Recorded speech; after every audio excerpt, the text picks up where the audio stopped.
I'm Will McGee, champion of Virtual MLR, up the AGs, and you're watching Rugby Wrap Up. Coming up next on Rugby Wrap Up, Major League Rugby Commissioner George Killebrew. Rugby Wrap Up brought to you in part by The Pig and Whistle, the world's best rugby pub, and Lean and Limber. Stretch your way to a healthier lifestyle.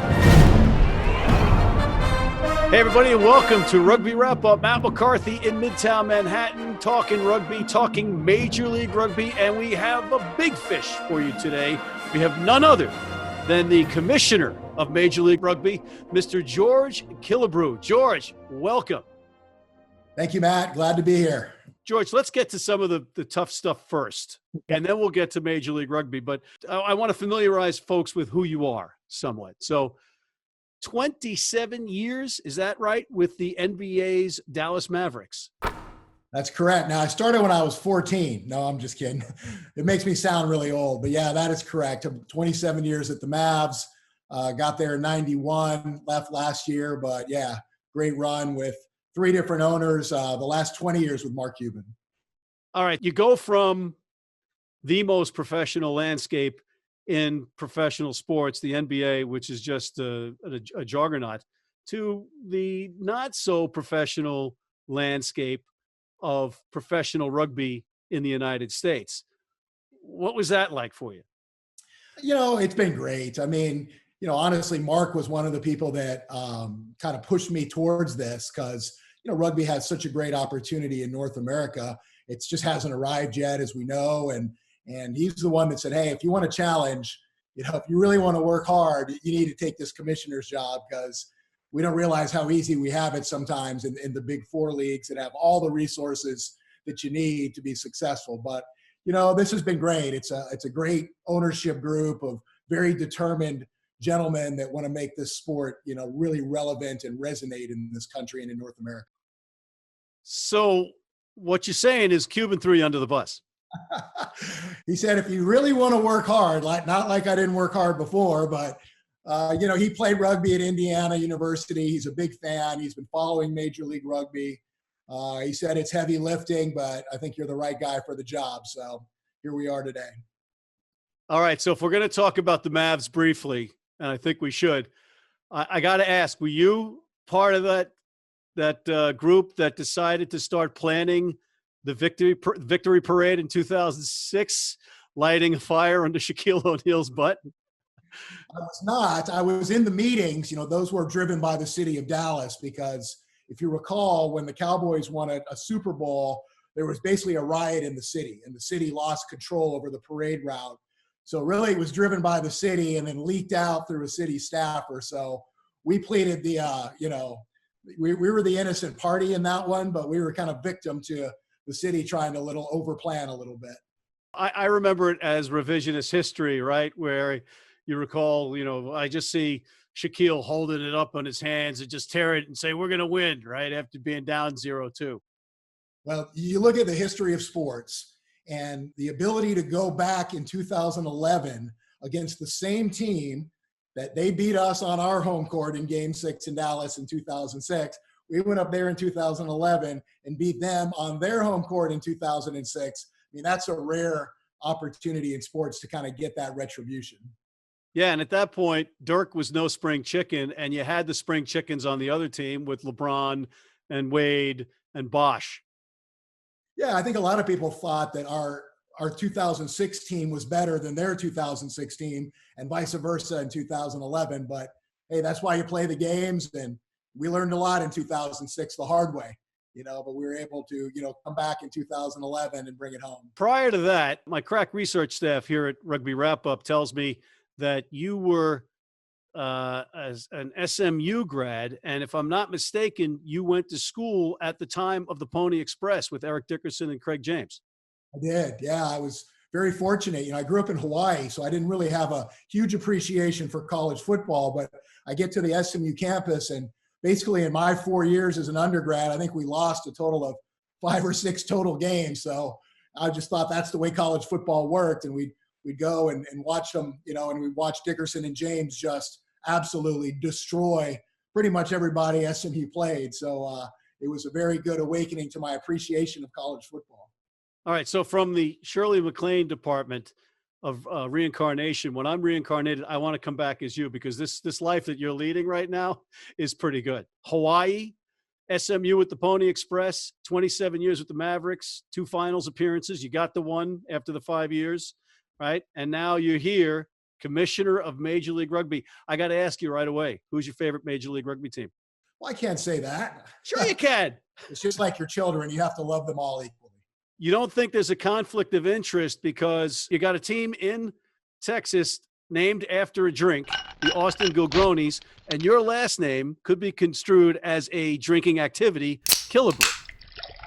Very, very salient point there. Our Gilgronis franchise in Austin, we were really excited about their move to the Circuit of the Americas. There's a perfect stadium there that their USL soccer team was using almost exclusively, and they welcomed us in. And I think we have a big upside in Austin, but I think I know where you're going with your question, but I had nothing to do with the naming of the Austin Gilgronis. I happen to have a 5-year relationship with Adam Gilchrist, that's the owner of the Austin Gilgronis. So I knew him before rugby through his businesses, F45. They were a big sponsor of the Mavs at the time, and got to know him well. And I think rugby is going to really love it when Adam is fully into this league with Austin playing a full season. He's quite a character. He's got a great marketing mind, as evidenced by the growth of F45 in this country. And if I'm not mistaken, he's got a partner in Mark Wahlberg, who's a big Boston guy. Maybe there's a little synergy there with New England.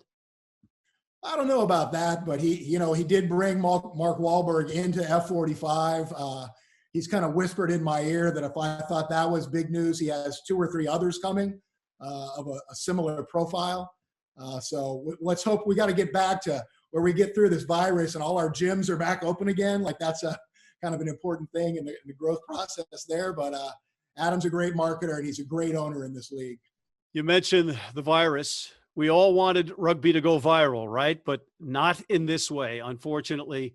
But what really strikes me as a big positive, and I'm a guy that's all in on this, and I can't afford to deceive myself about good things or whatever.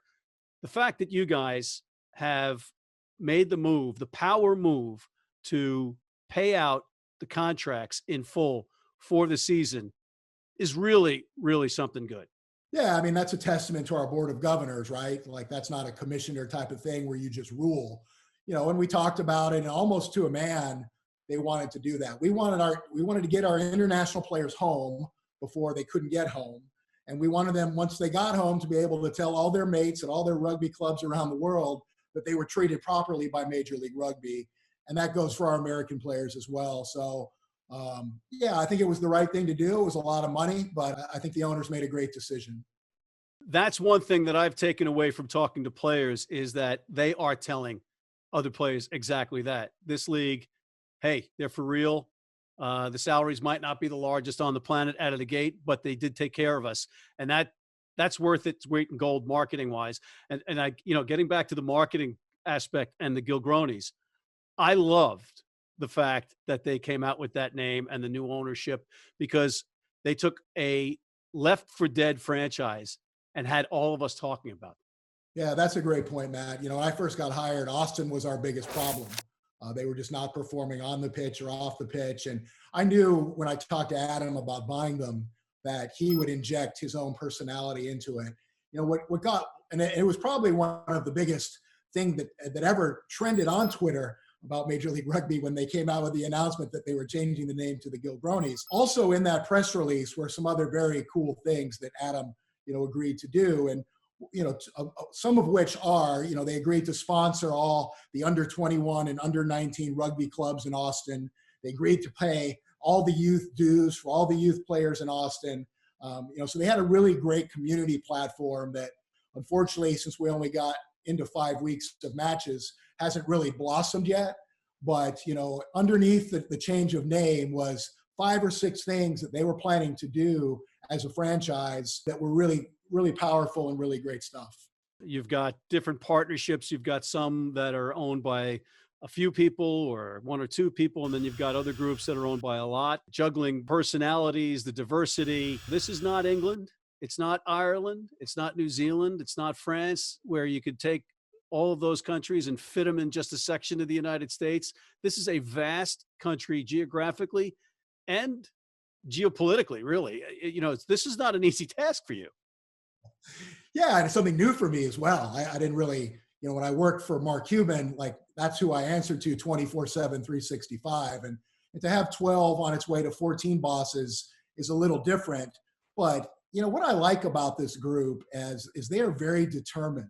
They're very decisive. You know where they're coming from. They're not a lot of curveballs. I mean, they know this is hard. Anytime you are, giving, basically we're a 3-year-old league, right? So it's like a 3-year-old anything, child, animal, whatever you want to be, there's growing pains. They're not scared by that, and they're determined to push through. Just like in any business, they learned through the mistakes they made in years 1, 2, and now 3 on our way to 4. Then you add to it our expansion teams. I mean, you look at what the 3 expansion teams did, and that would be, Old Glory, the Free Jacks, and Rugby ATL. They all played in front of sellout crowds or close to sellout crowds for the matches they played. The Free Jacks didn't get a match in, but they had sold all the tickets to the first match, and then they had some success on the pitch as well, which is rare, for expansion teams. So, it was really setting up to be a great year. And some of the metrics in the first 5 weeks, from television to our OTT partners to our attendance in stadium, were all pointing up, which, had me really excited. And then unfortunately, we were shut down here, with the virus that's sweeping the country and the world. So to that end, speaking about the owners, 2021, how's it looking in terms of, I have rumors all over the place about teams and who's coming in and maybe somebody's going out. I know that it's a tricky conversation for you, but how much of a change will there be in the complexion of the ownership groups next year? In any sort of startup league, you're going to have some franchise movement. You just are, and it's inevitable. And we'd love to go from 7 to 9 to 12 to 14 and keep going, or we may lose 1 or 2 along the way. It's hard to say, and especially under this economic environment. The fact that we voted to pay all of our players their full contracts should tell you a little bit of something about the financial health, of the league. Let's skip ahead to a different topic. Let's talk about broadcast, because that's an important component of any league, specifically a professional league, specifically rugby in the United States. And you guys have done a good job of getting the games out for free or for very little money on a paywall. But I get emails and I get texts and I get messaged. I don't know what the word is, like on Facebook, always asking me where to watch the game, like I am some guru. And I've been able to figure it out and watch. I'm slightly technologically more advanced than some of my friends who are Neanderthals. But is there a move down the road to the network availability of matches rather than all these different networks and all these different platforms? Yeah, very fair question, Matt. The league jumped onto CBS Sports Network last season, where we did 16 matches on CBS SN, and we did the finals, on CBS in prime time, big CBS, as I like to call it. This season we kept that in place, and then we increased another 17 matches with new partners in Fox Sports 2 and ESPN News. So yeah, we were delivering our games in different places. And we know that is not ideal, but what it did do is it doubled our footprint on national television to bring our total linear coverage to 34 matches, up from 17 the year before. And then we expanded our OTT platforms to include For the Fans. And we were about to announce a relationship with Rugby Pass internationally to carry our games as well. So both our linear and our OTT offerings were up dramatically in year 3. So, Commish, I know that you're pressed for time, and I appreciate it. So, virtual MLR, great thing, keeping fans engaged during the shutdown. Do you have a favorite virtual MLR player? No, but I have a favorite story about virtual MLR, because I believe we were the first professional sports league anywhere to jump right into a virtual competition. We got it up and running in a matter of days. It's been really fun for me to follow our players. Their interviews are hilarious. Our guys, speaking of the Austin Gilgronis again, our guys down there wearing cowboy hats and Speedos as they compete. Yeah. Guys in Toronto are giving their hands ice baths after their competition, and the fans, still have some connectivity to Major League Rugby, even though it's in a virtual setting. But we're having a lot of fun with it, and we're raising some money, for Feeding America, which is nice. And so it's checked every box we hoped it would do. Yeah, you get the real rare thing where you see like a J.P. Smith of the Seawolves completely throwing his teammate under the bus, and he did it on this show, and he has a real dramatic face, and he's like, well, you don't want to have to do this, but he just throws Tucker under the bus. That's right. Well, Mr. Commissioner, I really appreciate you coming on. I'm certainly wishing you nothing but the best of luck and a healthy return for everybody from this virus. Thank you for your time, sir. Okay, Matt. Anytime. We'll see you soon. And on that note, we are out of time. Matt McCarthy for Mr. George Killebrew, the Commissioner of Major League Rugby, from Midtown Manhattan for Rugby Wrap Up, signing off. The Colorado Raptors leaving the MLR was not official at the time of the taping. We knew it, but we couldn't talk about it. We will talk about it in the future, so save your letters. Please hit that YouTube subscribe button, follow us on all social media platforms, and sign up for our weekly newsletter.